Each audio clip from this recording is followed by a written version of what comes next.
They are the authors of the calamities that they brag about. They put Mao in, that's now public, killed 60-plus million, and that was all dress rehearsal for this. Alan Watt, how do we turn this around? I mean, I do see people waking up, but the sheer horror of it, they're only waking up to the state is bad, the government's bad, the elites are bad, that there's corruption. I don't think, I mean, a lot of people just can't deal with the fact that race-specific bioweapons are ready, that the eugenicists run everything, and that all these top professors give speeches about killing everybody, and they get standing ovations like Pianka at the Texas Academy of Sciences, and on the news, they're crying, kill everyone, yes, oh God, it's so beautiful. And then you go to Pianka's website, and he's in there saying, I love Lucifer, on the official UT website, in white robes, as a Druid priest. I mean, it is of Lucifer, and it's out in the open, and they're crying and worshiping. But I mean, you're seeing a lot of them don't know that they're not going forward. A lot of these professors, Pianka says, I know me and my family will soon be dead. It's a beautiful, wonderful thing, and I want to go first. I mean, actually, a lot of them are like, yes, I love it. I want to die. Yeah. Well, this is say, I think it was Eliot said that Lucifer could appear only when you have an atheistic society, and to an extent it's true. These guys can come out and tell you the stuff, and it goes over the heads of people because they don't believe in it themselves. They think what a quaint hobby to have. So, but these guys are dead serious. Albert Pike talked about it too. Now, Albert Pike talked about his branch of the society, which is called the right of perfection. So he said that we shall take over the banking industry, basically, through the stock markets and so on. We shall get to the top by any and every means possible. And we must remember, around the same era, you had one other branch that took the heat for all the rest of them, and that was Weishaupt's branch, the Bienen Order, the Order of the Beehive, who said that we shall use everyone. We entice people in to work for us through great mysteries. It's always through a mystery that they attract all the New Ager types in. Then they use them to work towards an agenda which they do not understand. But Weishaupt also said that through the creation of big foundations, these big ones that run the NGOs and finance them, we shall direct the course of the world. That's the same thing that Albert Pike said. That's the same thing as you'll find the Fabian Society said. The big foundations are a parallel government intertwined with the Royal Institute of International Affairs that was set up to bring in world government using the British Empire as a base and America to take over the running of the empire. That was done in the time of Kipling. He wrote about it quite openly. And so we're simply living a long-term plan. And this 100 years we're in now is the final phase, they hope. Now, we have been under attack, as I say, since the 1950s. The sterility rate has plummeted. And most men in the Western world are 75% sterile. And I've looked at all the documentation on the drugs. You know, almost all the drugs that are commonly given out for different things today to men that cause sterility. We know that the plastic in the bottles causes sterility, mainly, again, in men. This is an intentional thing. They knew this back in the 1930s when they were testing plastic out with animals and humans, and they were still doing it today. We're seeing that the size of the penis has actually got smaller. I've got reports on that from top science investigators and institutions. And so we're seeing biological differences. We're being bioengineered to be useless in a time when men generally stand up together for the common good.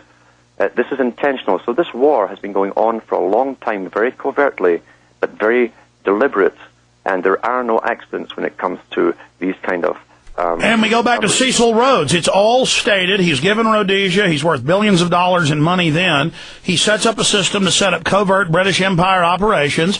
It's all in the history books, but the public says it doesn't exist, while world leaders are all over TV calling for a world government and global governance, and Zeitgeist comes out and calls for global government. But then if I say I don't want it, now I'm the tyrant. Yes, and if you go to Huxley's writings, and Huxley said that too at Berkeley, he said there has always been a dominant minority in every era. And he says, I don't see the reason why there shall not be in the future. Now, these utopias, I think Orwell explained it best. He said some are more equal than others in such utopias. Stay there. We're going to talk behind scenes and come back for everybody else. Stay with us. You slip into unconscious. Okay, I took RTF for a few years here in Austin, and just in the mainline textbooks and just the basic RTF, it taught, and they taught and showed us films about in the 40s and 50s, the subliminals in movies. And that's, putting a millisecond, a few frames in there of a desert and then showing an ice-cold Coke, and it doubled sales. And then there's semantical manipulation, where they change the meaning of words and manipulate the way they say things, the way they twist things. There's that Orwellian, brute type. Then you have the basic 5-6 video screens behind the news presenter with a buffalo running over somebody, or a car wreck, or a balloon on fire, or a politician speaking, or the running of the bulls in Madrid, and all this, and so your brain can't watch it all consciously, so it switches off into subconscious, and that's admitted.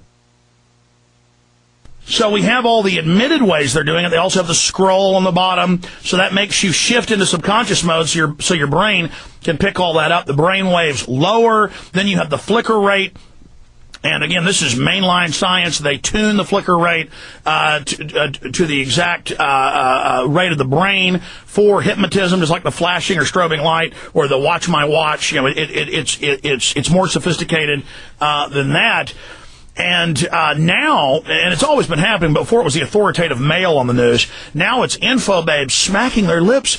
They'll be talking about the most horrible thing, but they're so sincere, and they're looking at you with sexual desire, and you'll be watching with all these layers, and you can't help but start smiling and start liking it. Even myself, when I'm consciously aware of it, especially since the high-def TV came out, especially since I got one and watch it occasionally when I'm on the treadmill or when I'm at the restaurant, picking up some food. I'm watching people mesmerized watching it. They are under mind control, and they're putting subliminal letters in there. I mean, they're doing more than 7 things, but the public, I don't think, has any idea. We're not kidding. That is a mind control weapon. Alan? Yes, well, you'll find that techniques have always been used on the public for mind control. Always. The religions and so on were used in centuries gone by, always in collusion with the dominant minority of the country to keep them in place. So when radio came out, Britain, the BBC sprung up very quickly as a propaganda tool for the British government. Even today, it's still run and owned by the British government. Every employee in the past had to come from Eton to make sure it was the right class who ran the whole organization.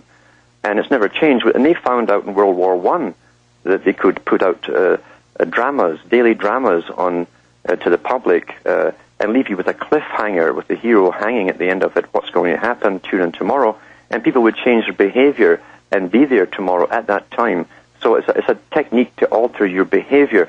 This was also confirmed by Skinner, who talked about technology and so on. And he said that technology, its real influence is to alter the reality of the people into which it's introduced. That's what happens. Look at the people now with their cell phones and iPods and all the rest of it. Their behavior has been altered by technology itself. With the high-definition television, it certainly must be more effective than the last type. The reason you have writing at the bottom of newscasts is it forms a type of cognitive dissonance. It's no different than when you're watching something happening, like a car smash in real life, and someone starts to talk in your ear about some other topic. You say shh, shh, because you're now getting auditory responses and visual. When the two clash, it's just like when you try to watch a movie with subtitles, you're distracted away and now subconsciously are absorbing the entire system. And again, stay there. Back in 1 minute, Alan, I want you to walk through these. But then they have integrated all these together while the message itself is verbally a twisting, a semantical deception and lie. But you can't even pay attention to what they're really saying because you're watching a million different pinwheels and subliminal messages and flashes and scrolls and everything else.